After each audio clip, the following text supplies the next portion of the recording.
everyone for being here today. We'll start our meeting. Very good. First, we have the minutes from our October 12th meeting. Everybody have a chance to look at those. Okay, so we'll make a motion to accept. I'll make the motion. Thank you, Joe. Second. I'll second. Tad. All in favor, say aye. Aye. Anyone opposed? Next is the budget report, which is attached. Revenue side, we have some interest in income and the reimbursement from the county.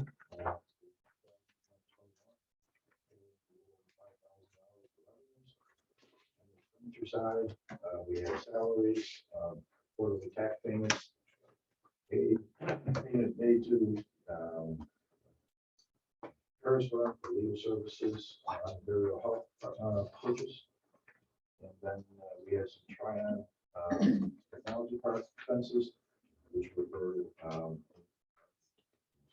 insurance payment of $3,300 and electricity at the pump station.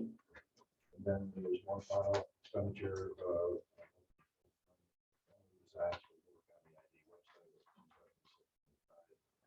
total expenditures of $11,931.33. That's any questions on the budget report? Anyone? It's any motion to accept the report? Motion. Second.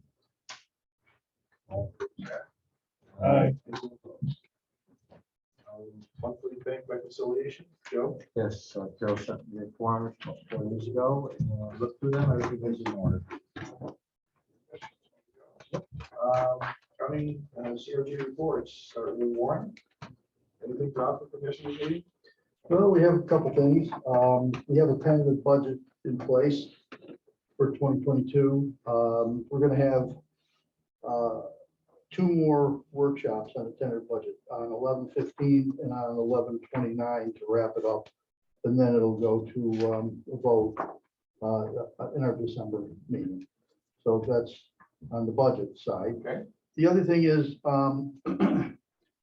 some people here might already be aware of this, but you know, the Parker's Field thing that we got into for the, I'll call it the Little League, it's not really Little League, but for the baseball.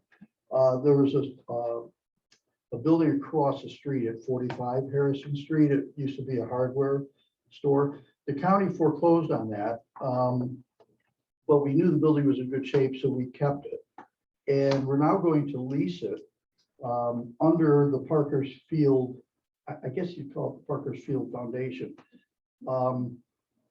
But it's going to be subleased through them to a gentleman named Rennie LaRue, who runs the New York State Baseball Hall of Fame.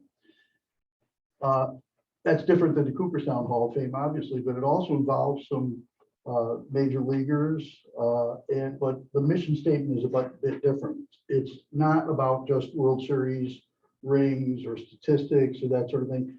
It encompasses what have these people done for baseball in general, both on the field and off. And they have to have a pretty strong connection to New York State. Either they were born and raised here or they played baseball here, but they have to have some connection. And apparently they've been running for, I think, over a decade already. And I think they usually have their meetings in Troy. And they've had some big time people come to Troy for this. But now apparently they're going to be doing it right here in Johnstown. So that'll be quite the boom, because I think they have about 350 people attending this like Hall of Fame ceremony once a year. So this is going to get started pretty soon. I think the place will probably be up and running in less than a year. We, the county, are offering them a lease for very little money, in my view. It's like $100 a month for the first couple of years, $250 a month for the next several years, and then $500 a month for the 4 or 5 years afterwards. However, we believe strongly that they're going to purchase the building. So the lease money that they're paying will go towards the purchase of the building, and the building will be sold at full market price. I mean, that came in a little over $275,000. Okay, so that's where it stands as of today. And the Board of Supervisors unanimously approved that yesterday. Outstanding. Okay, so Thanks, I don't Mark. know if there's any questions on anything. Any questions? I just have a quick, would that sort of represent a new venture or a new way to do something? Well, it's a new venture in that the Parker Field, we got the money in from the federal government under the, and we broke it into the 3 areas. One was the sewer water line going up towards Mayfield and hopefully eventually to Northville. The other one is the museum up by Northville, but the other one was the Field of Dreams baseball team, baseball field. I mean, and we gave $1 million to that. And Mr. Karpinski has been in several times to talk to us, to let us know how it's proceeding. It sounds like it's doing very well. Yeah.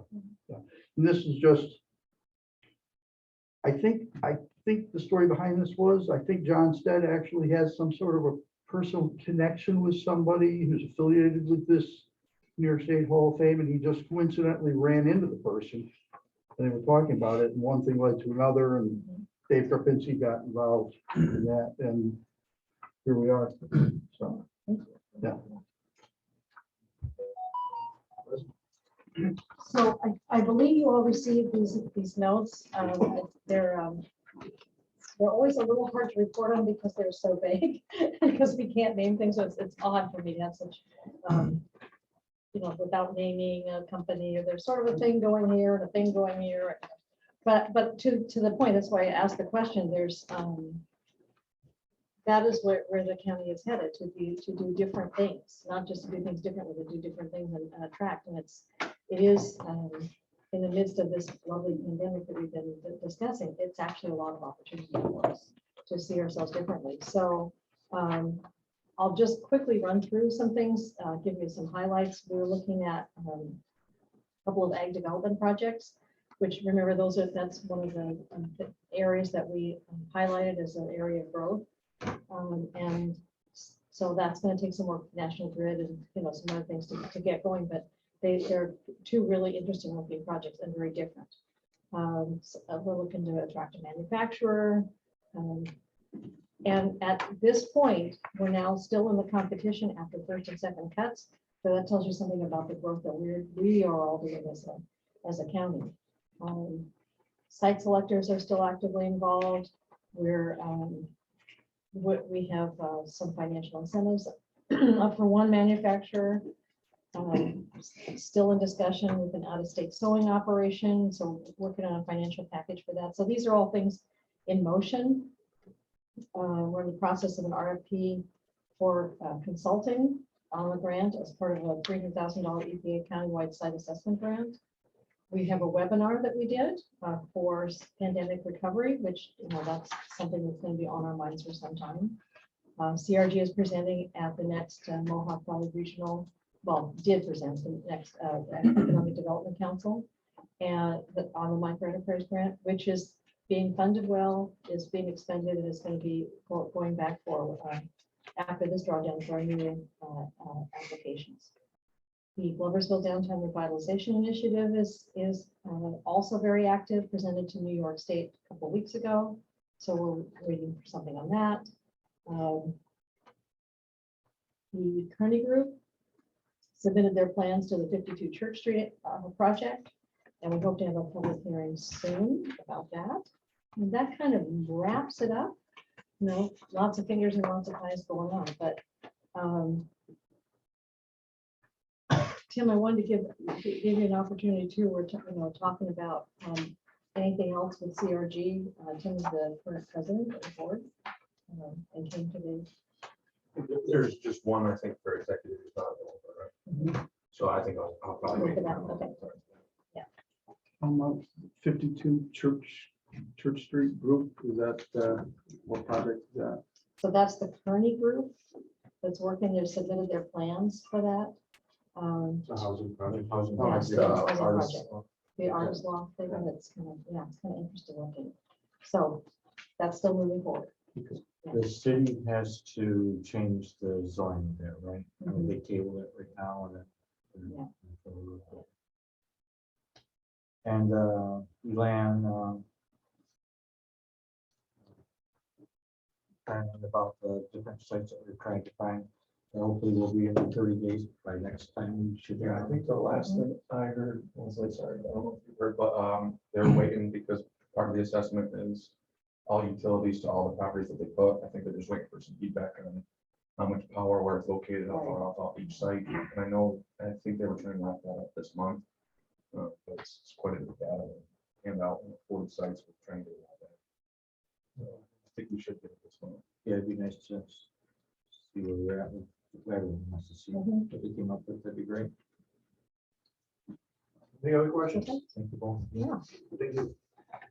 On the old business, Nexus Renewables, I did have a phone conversation with their rep on Friday. Project is moving forward, but they're waiting for NYSERDA to approve the contractor that's going to build their site or their project. And they submitted the application to NYSERDA back in July. Thought it was going to be a 3-week turnaround. It's now been 3 months, and so they have to get that done completed before they can move forward. They were told that approval hopefully will be this week. And given kind of the progression of things, they would hope to start mobilizing on site in December and look for a January startup of trying to clear the site. So that's kind of where that project stands right now. The site inventory just talked about. I can see the former maintenance building out at Tryon. Lot Holdings still waiting for the quote from National Grid. Since a couple meetings ago, you authorized extending the deadline for their completing their due diligence until November 15. Unfortunately, they don't have that information yet to complete that due diligence. I'm suggesting that we extend it one more time for another 2 months, so that they hopefully will get that information. National Grid has promised it multiple times, that for whatever reasons, they still haven't submitted it to Randy Locke. I spoke with Randy last week, and he's not sure what else he can do. But so I'm recommending that we extend that deadline from November 15th to January 15th of next year. A quick question. You and I talked briefly yesterday. You said that there was some activity about National Grid. They were going back and forth like a week ago, and then it just sort of stopped again. I mean, obviously we may have another National Grid member coming. Is there a way that we can get a better connection to, because that's an eyesore to people coming to this area. I mean, you got shelf flag. I know I've talked with Ron, who says he's had no problem with National Grid, and I don't know if we're just not calling it, because I know you called when you went to that informational thing. You've got some numbers and you moved some things along, and I did. it's just frustrating though that. From what Randy's been told, the people who he's talking with are the people who are supposed to be providing that information. I mean, I feel sorry for anyone that wants to try to So come here and 6 months down the road, you're still waiting for a quote, you know? So we have to still put on our list of. Yes. You can have communications with them. it's frustrating. there. It's just the action is not there. No, I know, we're That's the issue. trying. Okay.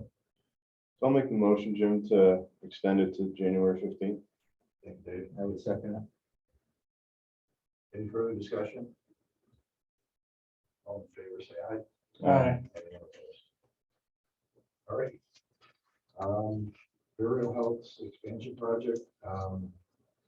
The rain that we experienced there for the last couple of weeks has certainly negatively impacted the construction schedule. We've been out there recently We'll see a lot of projects have been made. Steel is being erected. Sites being, graded. But they still have a lot of work to do to try to get this building closed and complete the construction during the winter season. But things are progressing along. This dry spell that we're currently experiencing has been helpful, but we still have some time to do that. Jim, do you know if they've had any supply chain issues of getting materials? A few, Okay. but they're working through those. I know at the bank, we're hearing that from customers, getting, especially finishing products, like, So far, they've been very fortunate. The steel and the concrete panels, which are the immediate needs, are moving fairly well. Some of the little things like mastic for the leaf membrane has been an issue.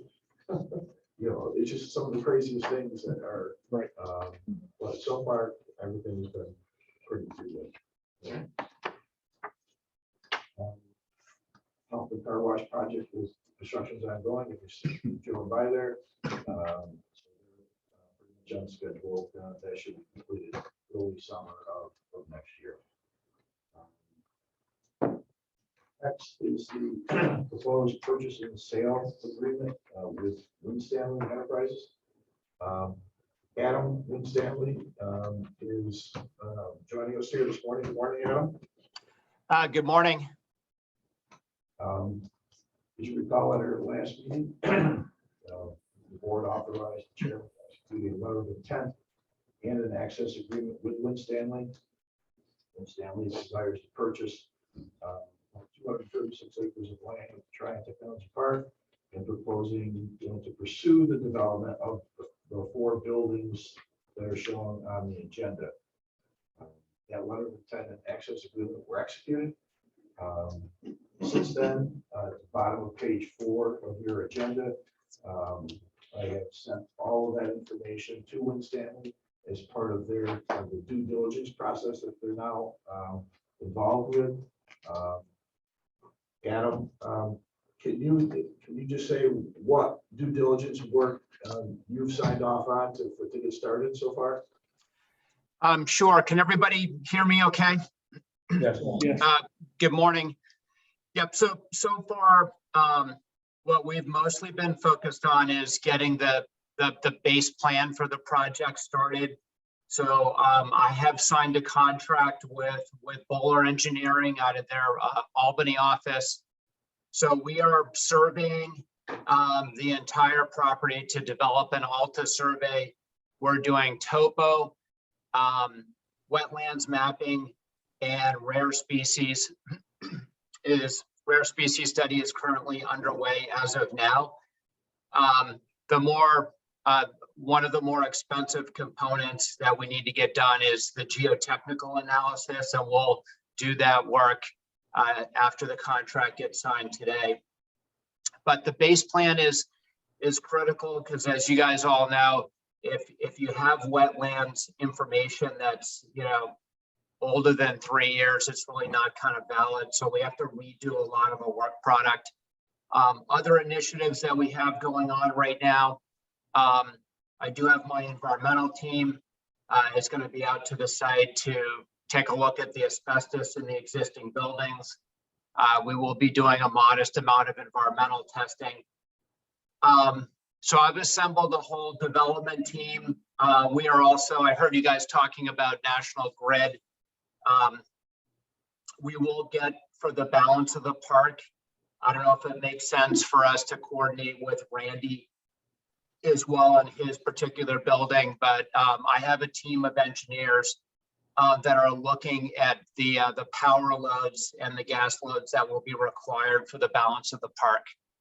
So I do have 2 tenants right now that I'm having discussions with. I have an anchor warehouse tenant that would take the main building that is $1.2 million. So that's the larger building. I can't say for sure if I'm going to get that deal. I believe I'm a finalist, and we're competing with another site in New York State, but I'm, making a strong case for Tryon Park. I've also got a yogurt manufacturing company that's interested right now in the 150 building. So those would be the two kind of lead off deals that I'm working on right now. So a lot of investment to come to kind of further, the analytics in the park. But again, everything, seems to be checking out well. And Jim, I'd like to thank you for, all of the work, all of the due diligence materials you sent over, the geotech reports from the Vireo Health deal. We've gotten a lot of information. I forgot, we're doing a utility study just to double check everything that's in the ground at the park as well. So a lot of the existing information has been really helpful, and we're excited to continue our efforts here to kind of supercharge bringing users into the park. Very good. Thank you, Adam. Before we talk about the and act on authorizing this purchase and sale agreement, we need to complete a secret review. Okay. So this project, which is the proposed sale of 236 acres of land, that's the project that the proposed action should be classified as an unlisted action. Right? It's not a type 1 action that is defined under the secret regulations. It's not a type 2, which means it's exempt. It falls in that gray area in between, which is lumped together called an unlisted action. We have prepared a short environmental assessment form, which is attached to your agenda. And based upon that short form review, I think we determined that this proposed action, the sale of 236 acres, in and of itself, will not create any significant environmental impacts. Right? If there are going to become projects that actually get implemented up there, the construction of a building, that individual project would have a separate secret review done on it. Once you knew the details of that particular project and could identify what the potential impacts of those projects would be, we would do a separate secret review, or the town of Perth Planning Board may do the secret review. Who would be the lead agency? Who would be? Yeah. It could be either the IDA or the town of Perth. Those would be the two main involved agencies with an action like this. Historically, the IDA has done it, but it doesn't mean that the town of Perth Planning Board couldn't do it. Okay. Somebody has to declare themselves as lead agency and the other has to accept it, basically, right? Correct. This action, the proposed sale, there's only one agency involved, and that's the IDA.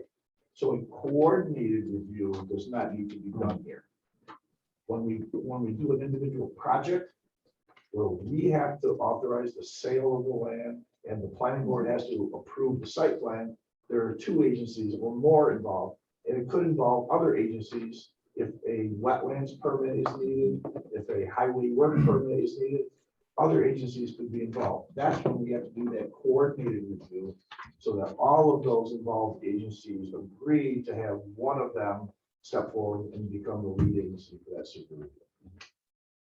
But are we, once the sale is complete of the property and Adam has a project, are we sort of out of it at that point? No, because you have design standards for the part Part that itself. would necessitate the plan still coming to the IDA for an approval in accordance with the design standards for the Tryon Technology Park. Okay. Okay. Yep, Which I have sent to Adam, and Adam is aware of those design standards. Okay. Thank you. All right, so I'm asking for a motion to classify the proposed sale of 236 acres of land in Tryon Technology Park to Wood Stanley as unlisted action, and to then issue a negative declaration. Would someone be willing to make that motion? Gillis? Your second to that? I'll second. Thank you. Any further questions? I got this question on item number 4. Yeah. We captured all of the neighboring properties. It's agricultural, it's the one that jumped out at me.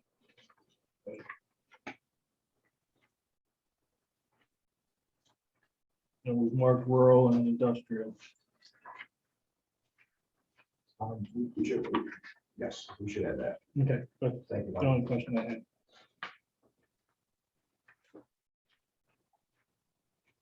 All right, any other questions? Good catch, Mike. All in favor of the motion, say aye. Anyone opposed? Okay. The actual purchase and sale agreement has been drafted. I've sent that out to everybody to take a look at. I'm sure you all read it from beginning to end and can repeat every term that's in there. I know I can't, but it's contains most of the information that was in the letter of intent. It just explains a little bit further our intent to sell Winstanley for 236 acres of land. Kara has drafted a resolution that is also attached to the agenda to approve and authorize the sale of this property and authorizing the chairman to sign this purchase and sale agreement. Kara, anything to add about the agreement itself, its contents, and what it's authorizing to us to do? The agreement is straightforward in that it does incorporate all the terms of the letter of intent that we went over at the last meeting. Nothing was changed substantially from the letter of intent to the contract. But then there's a lot of additional information regarding timeframes and things of that nature, definitions, defining all the terms. So a lot of legalese in the contract itself. The approval today is approving the contract and also authorizing contingent upon the receipt of the appraisal. So that would be the one thing once we receive the appraisal, then we'll make notifications from the state. The appraisal was started. One of the issues that the appraiser is waiting for is the results of the wetlands investigation. The appraiser would like to know how many acres of actual wetlands are on this 236 acres, because that will impact what he's going to determine to be the fair market value of it all. So he started his work, but he has to wait for that wetlands investigation to be completed. And it may be 3 or 4 weeks before that wetland stuff is done, and that information can be shared with the appraiser. So, but the work has been started. So, any other questions on the purchase and sale agreement? Having none, would asking for someone to make a motion to adopt the resolution. Everyone wants to sell. Aggressive, yeah, aggressive. Everyone wants to sell. Dave, I saw that, so those 3 flash. Yeah, I'm sitting back on this one, Joe. Any other questions or comments? All in favor of the resolution, say aye. Aye. Anyone opposed? Very good. Adam, Kara will be sending you or your attorney signature pages for that agreement. And once you get those signed and sent back to us, we should be all set. Okay, sounds good. Thanks a lot, guys. I will, continue to try and provide updates on a regular basis. That'll be monthly or every other month or whenever we have, an important user or something significant occurring. I'd certainly like the opportunity to come back and maybe get on the agenda and talk about what we're working on. So I'm excited about these 2 initial leads that I have. I mean, it's still, still early in the process, but I really love the park and the area, and I'm hoping that we can find some good companies to come in here, and appreciate everybody's support. And certainly, again, Jim, thanks for all the help on the DD over the last 30 days or so. Good. Thank you, Adam. We'll be in touch. Okay, thanks, guys. Thank You're you. welcome. You're welcome. Moving on to new business. Proposed Fulton County Sewer District number 4. As I mentioned before, the county is looking to create a sewer district that would include all the lands at Tryon, as well as some properties on the south side of New York State Route 29 with the town of Johnstown Town Hall. The board of supervisors has started a seeker review of the proposed of this sewer district. They've proposed themselves to be the lead agency and have asked for the IDA's consent to the county being the lead agency on that sewer district project. So what I'm asking for is a motion to support having the board of supervisors serve as the secret lead agency on that proposed project. So we will make that motion. I'll second it. Okay. Any questions or comments on that motion? All in favor, say aye. Aye. Anyone opposed? Very good. With respect to this district being created, once it's created, the IDA will transfer ownership of all of the sewer infrastructure at Tryon over to the district. For the district then to take over and operate and maintain all of that sewer infrastructure. That sewer infrastructure consists of a pump station, a lot of underground pipe, and some manholes. The information we have about that sewer infrastructure is shown on drawings that we found from the state that come from different sources. And it's, so one section is a couple of maps over here, and then a couple of maps over here, and a couple of maps over here. They're all in different sizes and scales.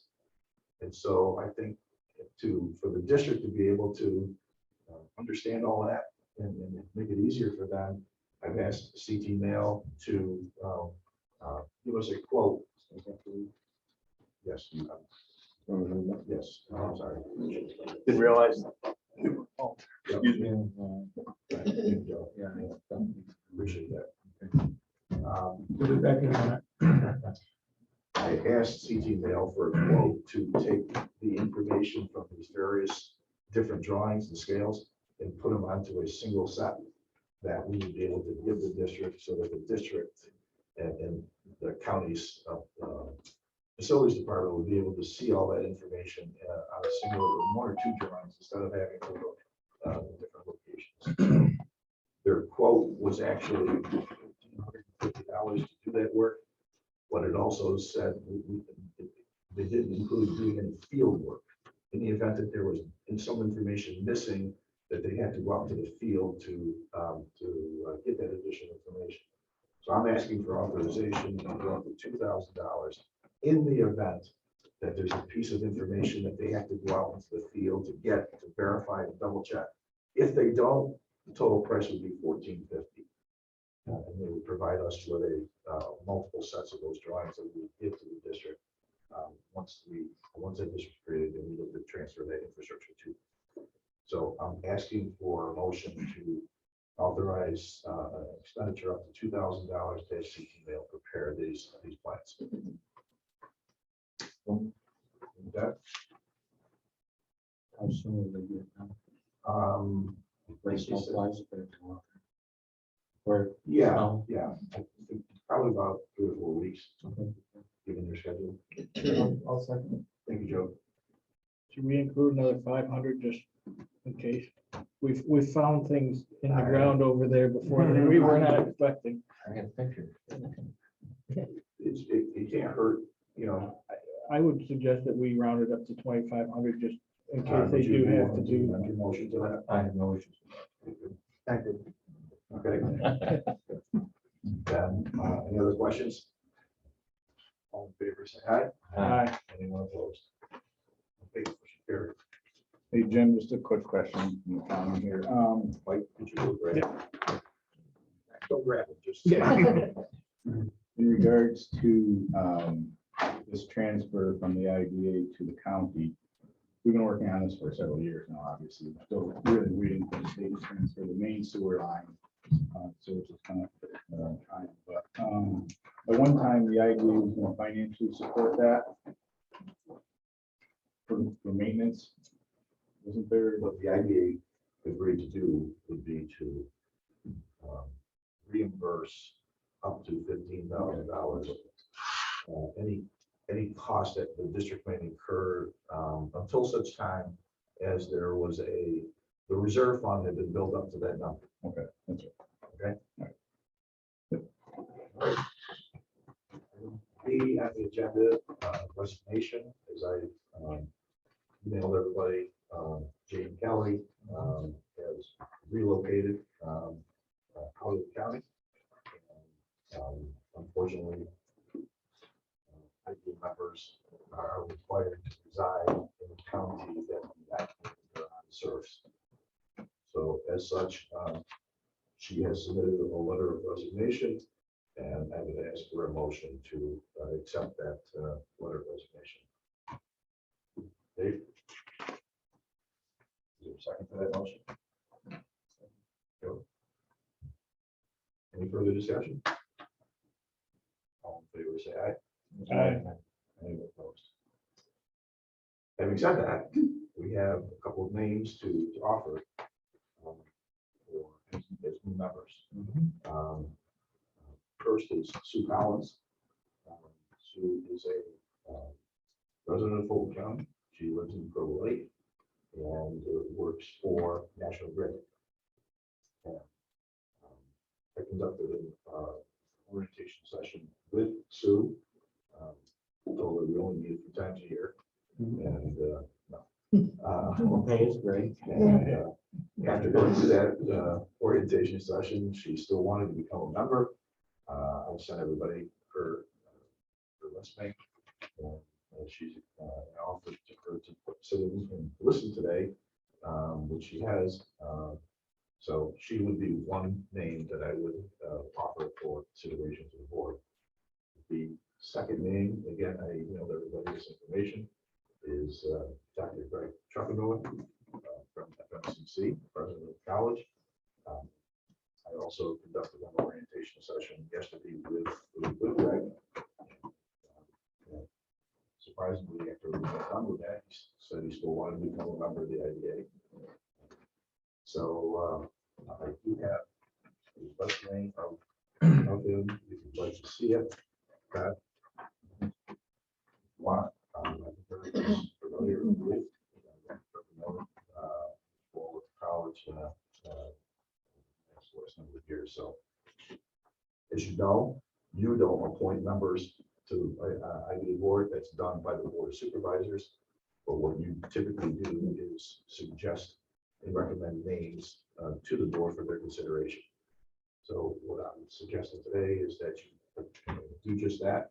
Without the motion to recommend that these 2 individuals be appointed to the IDA board to fill the vacancies created by the resignation of Tim Munn and the resignation of Jane Kelly. Okay, is someone willing to make that motion? I'll make that motion, Jim. All right, thank you. Joe? Any further discussion? All in favor, say aye. Aye. Anyone opposed? And I did try to find other members on the DB. Yeah, I actually, tried this few things, just to- whether it fits their schedules or not. I mean, but that we still have a full board, as I mentioned. So, very good. Next item is IDA website. As you know, Emory Designs maintains our website. I asked her to submit a proposal to continue maintaining the IDA's website in the year 2022. What Betsy has submitted is shown below. She estimates about $900 a month is what her cost would be to both maintain the website and to conduct some advertising on LinkedIn and Google to help promote more traffic to the IDA's website. She will bill, as she has been over the years, on an hourly basis. So one month she might bill for 600, next month she could bill for 1,000, whatever the case may be. But at $900 a month, we're talking a little under $11,000 for the year. That we have that and some included in the budget for next year. So we're covered for this amount. I just wanted to get this approved today so that there was a seamless transition. Getting closer to the start of it. So I'm asking for a motion to approve Emily Design's proposal to the ID's website in 2022. Make that motion. Joe? Second to that motion. David, thank you. What did we put in our budget? I know, I think it's 14. how much? 14. 14, 10. Okay. Any other questions? They were say aye.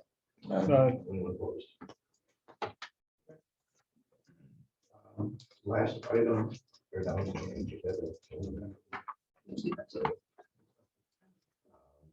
the Crossroads Business Park.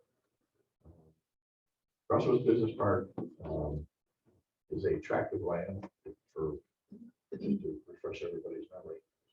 It's on the back side of the Crossroads Industrial Park. It's about a 70-acre tract of land that was built in the 1990s as a site for white collar back office type projects. Back then, the Economic Development Corporation, the predecessor to the CRG, came to the IDA and said they'd like to pursue this, and they thought that this would be a nice site for those types of professional offices, white collar businesses and stuff. So the IDA had already owned this land, and we secured a federal grant to develop roads in there and put in infrastructure to allow for this site to be developed. Since its creation, unfortunately, we've only had 2 projects going in there. One up top right there is Epimed, which is one of the projects that Fulton County's economic development team brought to Fulton County, and they're a great company that's here. And then the second one is a professional office building, which is now owned by Nickel Tower Hospital, which they use as a primary care clinic, and they lease space out on the second floor to Wells Fargo. But unfortunately, that's it. And there's not been a lot of other interest in this project and in this location. And so just wanted to have a discussion about other potential uses. It listed in the agenda all of the uses that are currently allowed within the park. And they were all consistent with what that original goal was, which was to promote for professional offices, white collar businesses, so forth and so on. What's not allowed in there is housing. And thought was that we try to pursue new housing projects here in this county. This may be a potential place for a decent housing project, particularly where that arrow is, that segment of the park right in there. Go to the end of that cul-de-sac, Scott, right in there. There's probably there's a nice 6-8 acre tract of land in there that would be a great location for like a senior housing development. Why is it a good location? Well, for senior housing, just down the street, you have a medical facility, and just around the corner, you've got retail with Walmart Supercenter.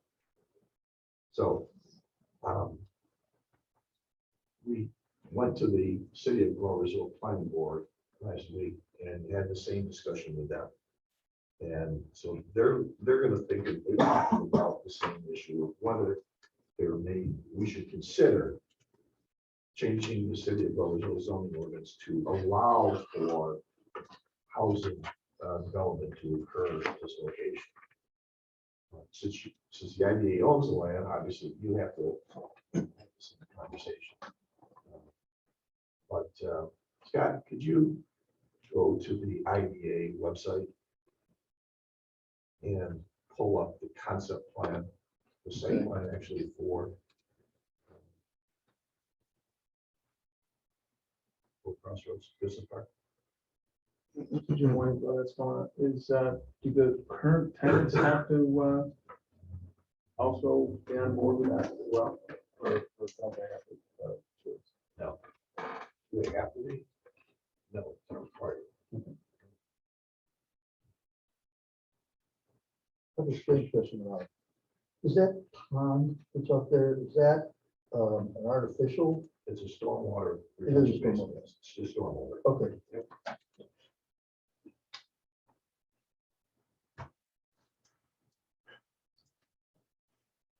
Quick question for Tim, last not here.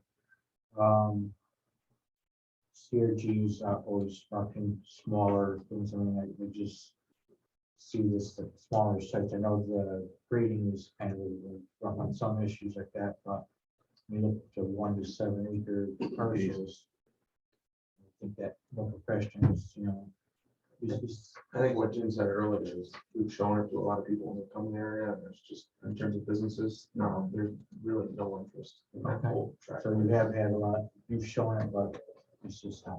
Yeah, to my knowledge, and well before me, I'm sure Jim's been involved, it's just, I think, where it's located and kind of that hilly, kind of, it's on the back thing. I just wondered if there was a lot of interest at the CRD still was seeing coming in there because it's smaller sites and could put a smaller 10,000 square foot building or something small. Again, what we're talking about here, that You opportunity could is still be there. there, right? You Just want to give looking an to alternative. expand Right. the allowable uses in there in the event that we, could use it for. Right. No, I have no. Right, so that's the concept plan for the park. Cul-de-sac. There's that pond that you're talking about, Warren. That's a stormwater retention pond right there. Yeah. Okay. But those lots that surround that cul-de-sac is the best tract of land that's out there. Yeah. Those lots, that one, all the way around. Again, would be an ideal location for a nice housing project. Quiet, peaceful, but yet right here, services that would be desired by that type of a housing project. Again, I just wanted to have this discussion to see if that's something that this board would be interested in. And if so, make a recommendation to the city of Gloversville that they consider amending their zoning ordinance to allow housing in the Crossroads Business Park. We wouldn't restrict it to senior housing, it'd be No. any, okay. Correct. Just I mean, in my role, we are seeing a lot of demand for housing across all of upstate New York. A lot workforce housing, really more than senior housing. either one would work, all right? But I just think it would give Ron another use to go out and someone, and say, hey, listen, here's an opportunity for you. Would we have any objection if they wanted to go up Solandrio Drive? No, To the right? no. Joe, just offering that, Yeah. to me personally, that would be the best tract of land because it is the levelest and you don't have to go up that hill to get access to it. Yeah. Okay. Quick question, Med. That calendar, we were looking for possibly more space. We're looking at the spray line building, possibly leaving there. So where are they? Are they content with how much land they have right now? I can't really remember. Did we sell them a small little parcel to the right? No, Strip of parking or what happened with that? I can't remember. that discussion is still ongoing. They haven't purchased the building. They purchased the building from Stack. So that's a sign of their commitment to stay in this area.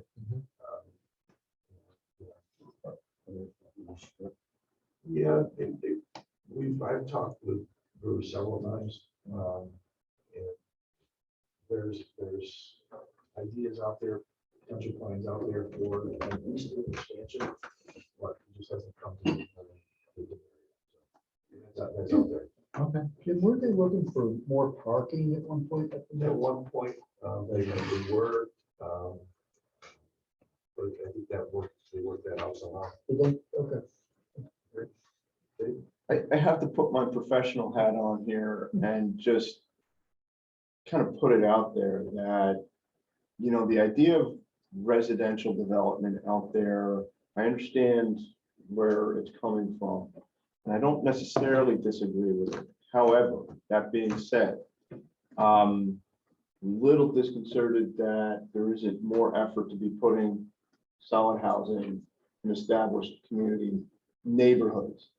What this effectively would do would continue that trend of pulling housing out of neighborhoods that are already well established with solid infrastructure. And you're pulling, yes, you have a medical facility down the street, but otherwise isolated. There's no connection. People would have to have cars. And I know that's a fundamental aspect of our community, but I'm a little nervous about the trend that is being established with finding every little space outside on the peripheral of our communities to develop these housing initiatives. And at the very least, if we're going to consider housing here, I think we should also give some consideration to other uses that would support that housing. So possibly, you know, smaller retail or restaurants. And I'd also might like to encourage maybe a relook at designing that area and maybe connecting that loop so that if people were going to be living there, there's actually a place for people to walk. And what's that? Trails. Something, so that there's at least a recreational component to the area. That would be my thought. But I don't object to the idea of you know, trying to expand the use, but let's not just say residential. Let's try to make sure we can maybe develop some notion of neighborhood and community in the place if at all possible. Sorry. Dave, as I said in the agenda, I said, are there alternate uses that should be considered such as housing? Yeah. I offered that as a suggestion. I would agree. If you're going to try to promote housing out there, housing, retail, commercial, all of those should be allowable uses in there. So that you could, think and get those other uses that would be there to support the housing project. What I see at that site similar to is Luther Forest a little bit, where you have businesses and then workforce community homes all around there. And then if Hills Mills Road does develop at all, then you could have walking trails and biking and people that are, you know, working and playing all in the same area. But I agree with you. I hate pulling people out of our urban communities out into a rural area that, you know, we really. But I think this is sort of that initial step that could promote development here. But I think that means we have to start looking more broadly at the impacts of what putting residential here would be. And I like the idea of integrating it in an area that is largely just open box store kind of space. But I think more globally, we need to then start thinking about how are we going to help people remain connected to the community in which they live. And this is a bit of a no man's land. I know you can see the red line. Where are the red lines? Those are Sewer lines. the sewer Those are lines. sewer lines. Yep. So are the blue lines municipal lines? They're They're water lines. No, it's water. Okay, so nothing on here is indicating a municipal line. Suffice to say, it's a little bit of a mixed bag out there of city of Gloversville, town of Johnstown, city of Johnstown. And so I think you end up having this community that might not know who it belongs to. I know I'm speaking on a grander term than what your proposal is, but I just kind of feel I need to get it out there. First, that entire site is within the city of Gloversville. Okay. Okay, that's all that is. Those are we're just showing the city-owned water and sewer lines, where they're located. That's- Got it. Okay. The yellow lines are illustrative of potential lots. those are all floating. Yeah. Those lots don't actually exist. Right. Okay, so they could be combined and tract of land could be assembled there as needed. Yep. So, is the alternative to look to try to do somewhat of a master plan showing potential trails, take that one track we're looking at and actually develop a show illustration of a project there and incorporate some of these other concepts of maybe some retail in there, a trail connecting to other properties. I mean, is something like that, would that be helpful to a Ron if someone comes in and says, hey, I'm looking for a site for housing?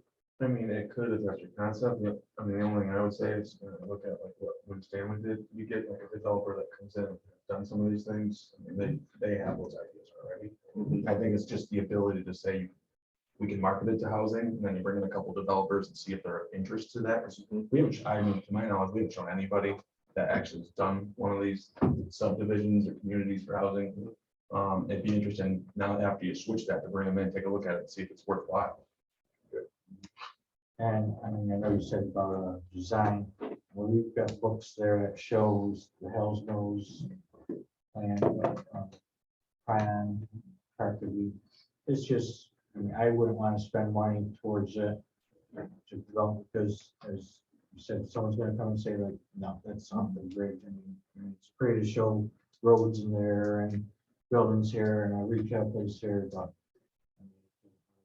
I don't think it's going to track anything. We've got 2 or 3 of those already on the table here.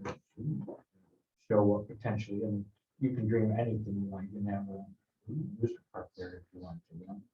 So I don't, you need to draw and design. I think it's opening up for housing, and as you said, Dave, about maybe removing them, maybe it's not the best thing, but again, people are going to live where they want to live.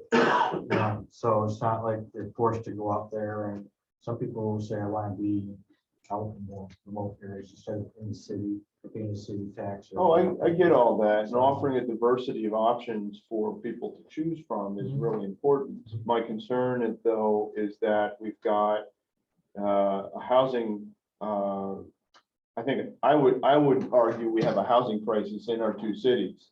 And largely due to a lack of reinvestment in the cities in terms of providing solid, stable, multifamily and single family housing options. And so what we're seeing is just a deterioration of that housing stock. And as a result, what's happening is we're replacing all of that with stuff that's outside our neighborhoods. So what's going to happen 50 years hence with this trend is you're going to start to see nobody's living in our city. Everybody's dispersed. There's no density. There's no neighborhoods. We have no community. And I think these conversations, as simple and as straightforward as they are, talk about just the simple option of providing housing in an area through a zoning change, I think lead to longer term trends that work against the interests of our community. And I think we need, and we had a meeting couple months ago about some broader scope issues that we need to be thinking about as a county. And I think that's one of them. And I think the decisions we make now will impact our community 50 years hence. And I think we need to be thinking larger scale than just, hey, let's put housing here. To think there needs to be some concerted effort to keep our neighborhoods intact and viable into the future. Thanks. I agree with it. I mean, my 2 cents is the cities are backwards looking and not forward. They want a return.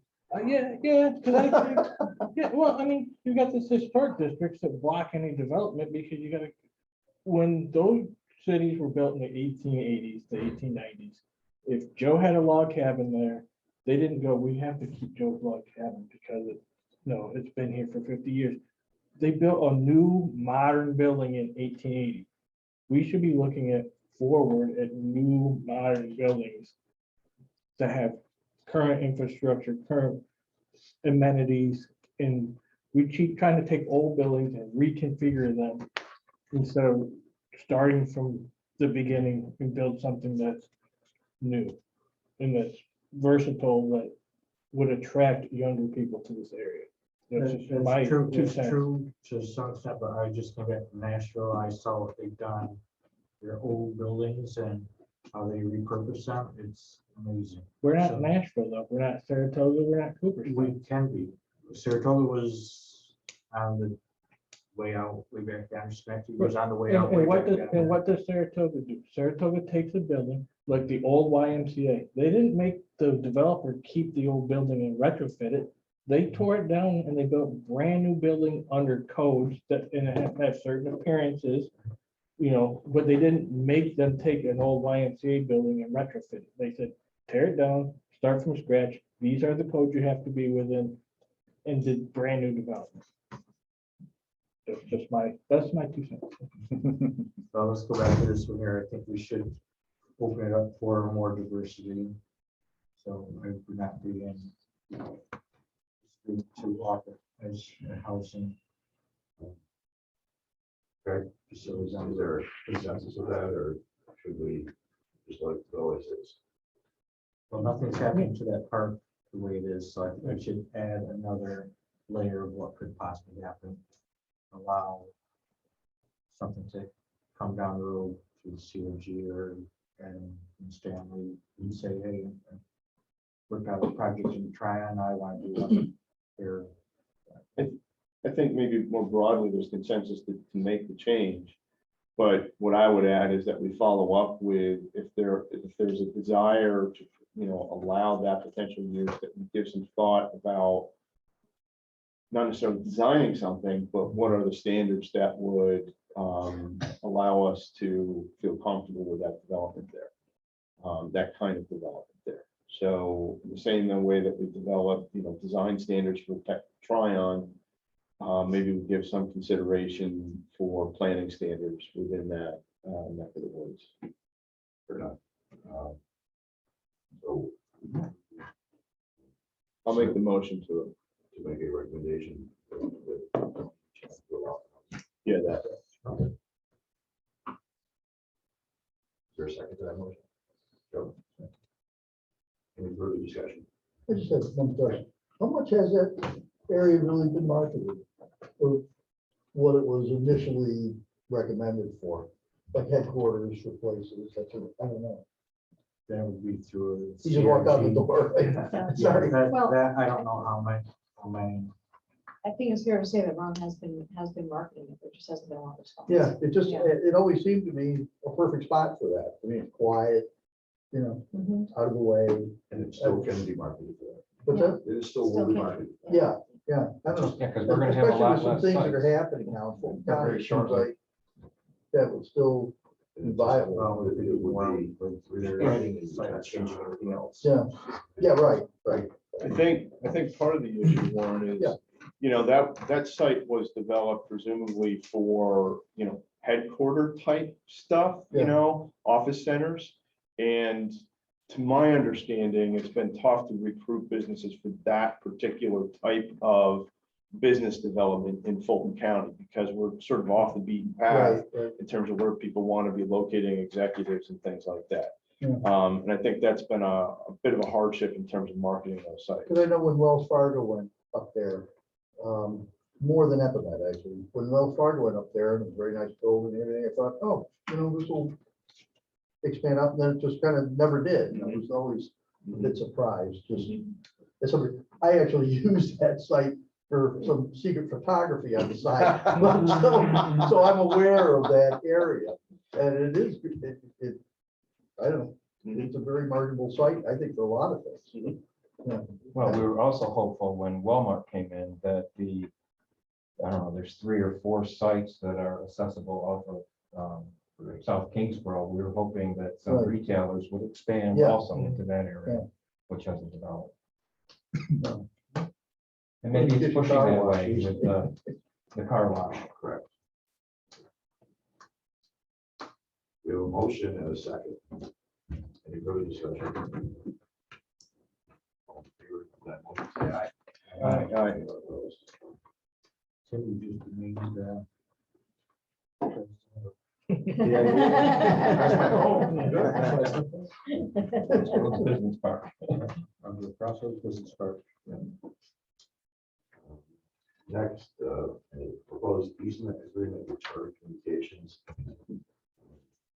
Virio has requested service from Charter Communication for its new facility to construct out of Triumph. Charter does not currently have service in the park, so they need to bring people into Triumph and to Virio's property. They're proposing to come in along the same road that National Grid came in from County Road 107, utilize National Grid's poles, and then once it gets near County Road 117, they would take the cable underground and go into County Road 117, then around 117 to Virio's property. But that section of they want to put the cable underground and on National Grid's poles are on properties that the IDA owns. So they've asked for one of their standard easements agreements to allow them to run that cable to that point. They've got to go to the county to get an easement for them to use the County Road 117 right of way to extend it along the road. It's not the IDA that's confused with the county. But now, if they're asking for an easement from the IDA, they sent it to her last week. She said that we looked at her. Copy of the draft easement is attached to your agenda. So they send that out to everybody. Forward. Asking any questions on this. It's gonna run along or within any other easements that exist there? It'll run along, yes, it will be within National Grid's easement also. Okay. Right. I'll make the motion, Jim. Joe? Any further discussion? All in favor, say aye. All right. Anyone opposed? All right, now for your board training this month. First item, just wanted to make you all aware that the state legislature adopted a new labor law that will take effect January 1 of 2022. After that, any construction project throughout the state whose total cost exceeds $5 million, in which at least 30% of these costs are met through public subsidies, including grants, tax incentives, loans, credits, and other public monies, such as the IDA's incentives, will not be subject to having to pay prevailing wages on that project. Okay. So moving forward, you know, if we end up having a project come to us where those criteria are met, that project's going to have to pay prevailing wages. Under this new law that's going into effect. Pair of you heard about this. So they also asked. I think you already have a question on your application, but we should double check that to be sure it says, are you getting any other public Yes, we do. fund? Okay, Yeah, we do. So- we have to yeah, establish what that percentage is. right, Public subsidy could mean a CFA award. Yes. Yep. Absolutely. Okay, yeah. that's interesting. It is. It's more than Not interesting. It's- No, it's not. That's gonna be a huge disincentive for a lot of people to, A lot of people walk away from it. yeah, It's not worth it. Right, because all the benefits that you get from the grant are Well, evaporated. the question becomes, you know, when Tim said they don't want to deal with it, will they cancel the project? Or will the project still move forward? They're just gonna have to contribute more of their own dollars. Right, That's the unknown. When closer to 5 million, you're gonna walk away from that. Exactly. Mm, 20, $50 million jobs. That's not that big of a It's deal. not, Right. but So the smaller ones, it's definitely the sway. right. yeah, when you, the thing is, if you cross that threshold of 5 million, and studies have shown that paying prevailing wages can add upwards of 30% to the total project cost. So that $5 million project now becomes 6.5 million and doing nothing. right, You change nothing, right. okay? Shrink the scope. Yeah. And these days, it's not tough to get to $5 million because of the price escalations that we're seeing, so rampant in the market right now. So again, just an FYI. Second thing I wanted to just go through quickly here. Our financial control system. Here. It's working or changes. So I want to go through this here. We have this financial control system that we utilize on a basis. And in terms of one cash receipts, when we receive the revenue, chief financial officer, bank deposits, and all of our bank accounts are reconciled monthly by the CFO and a member of the audit committee. That was a recommendation that was made a couple of years ago by Weston Company. So we're now doing that to make sure all those accounts are being reconciled both internally and by the board on a monthly basis. How we write checks is all outlined here too.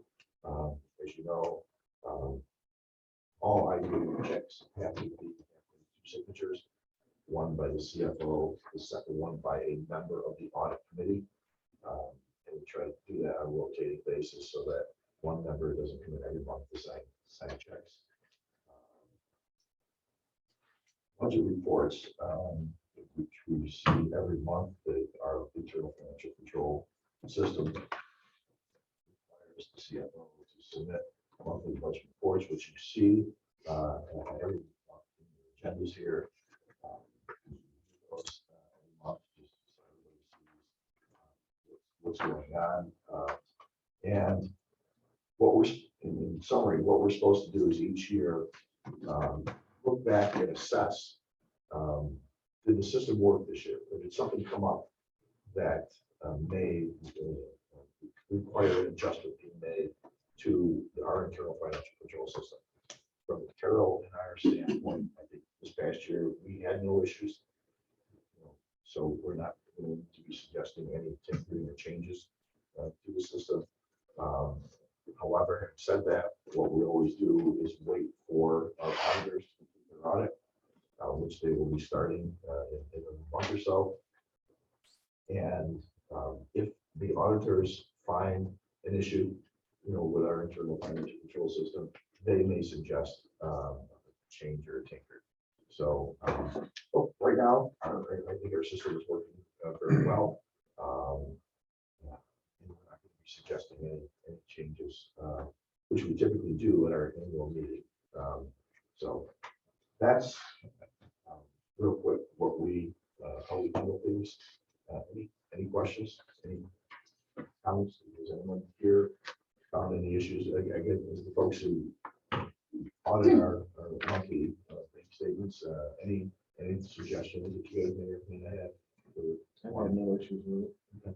I mean, looking through, it is nice that you have four set of eyes doing it and we rotate things. So, well, I look at things differently than what they look at things differently.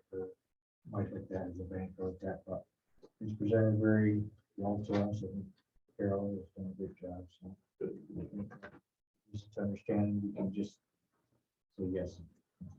It's small. We've, it started at one day, and as you know, we've made a number of adjustments to the system over the years, and I think we got to a point, unless the state comes in and says, you should do this, make these changes. I think right now we're the system in place to work.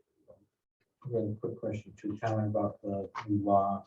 Was there a lot of lobbying against this, or parents were stuck with what New York State says? I mean, to me, small business, we said 5 million, and it doesn't take much to do that. So there's a lot of projects in that area.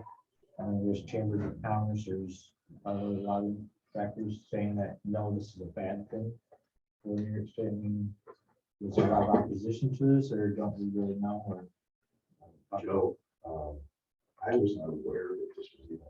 I think it was included in the governor's budget when it was approved a couple of years ago.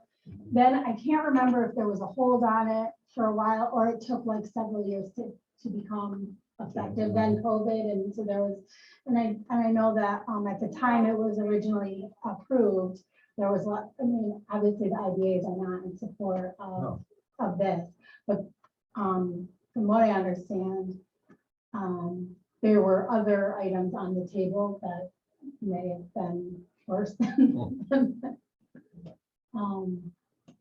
Just This has been a business friendly state.